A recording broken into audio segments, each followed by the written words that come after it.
They say when a crocodile drags itself out of the river to complain about heat, you don't argue with it. You listen. Because it knows the water better than anyone.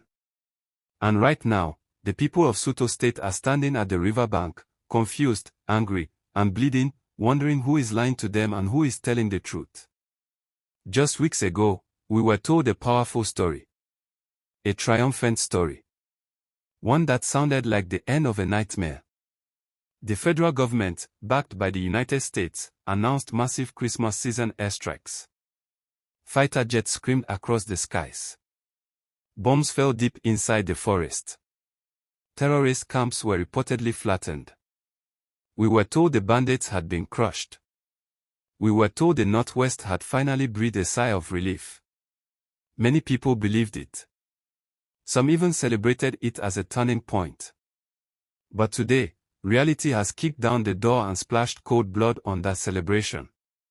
Because this morning, while many Nigerians were just starting their day, terrifying and confirmed reports began to pour in from ISA local government area. The reports all said the same thing: the notorious bandit kingpin, Belelloji, also known as Toji, is not dead, not hiding, and not afraid. Instead, he has launched another brutal attack, this time on the Baja community. Let that sink in. Days after the world was told that American air power had dealt a heavy blow to bandits in this same axis, the man they said was on the run rode straight into a village like a conqueror returning home. This was not a silent raid. This was not an attack carried out by desperate men on the verge of defeat. Witnesses say Toji's fighters stormed Baja boldly, riding motorcycles in large numbers, engines roaring, rifles raised, firing into the air and into homes. The sound of AK-47s tore through the early hours, announcing their arrival long before they reached the first house. They moved with confidence.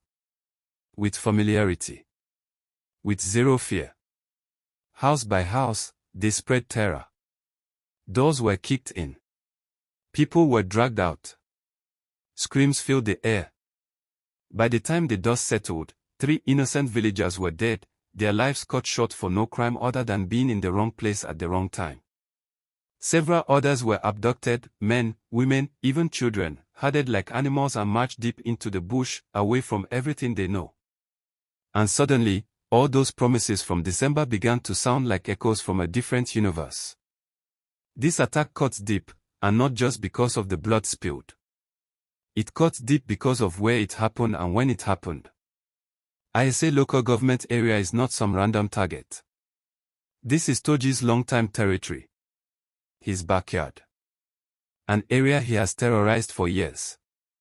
The fact that he can still operate there so freely, despite increased military presence and foreign-backed airstrikes, is a brutal indictment of our entire security strategy.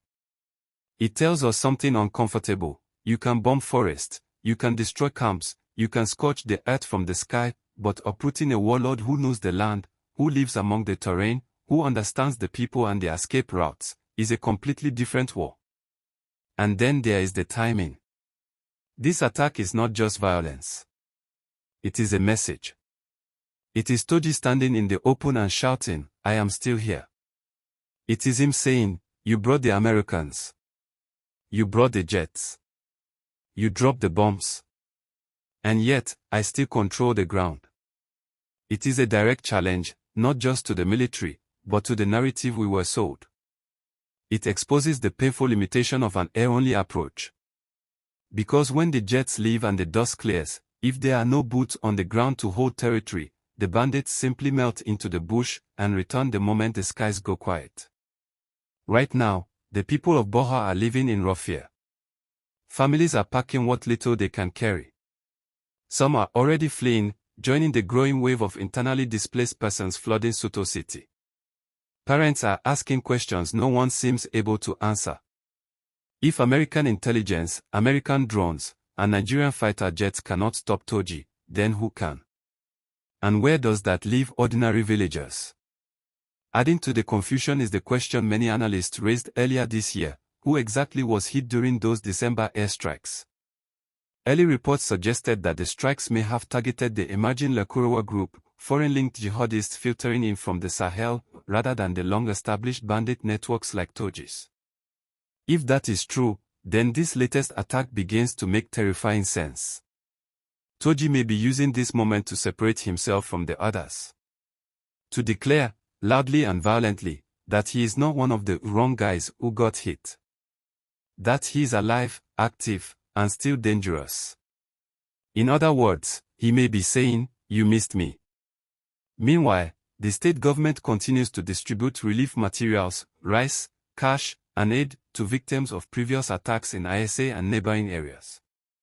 But today, one resident's words cut through the noise like a knife: "We cannot eat rice in the grave." These people are not asking for sympathy anymore. They are asking for safety. They want to sleep without jumping at every sound. They want to send their children outside without fear. They want to live. As we speak, the spotlight is now firmly on the Nigerian military. Toji has thrown down the gauntlet. This attack on Baja was deliberate, calculated, and symbolic.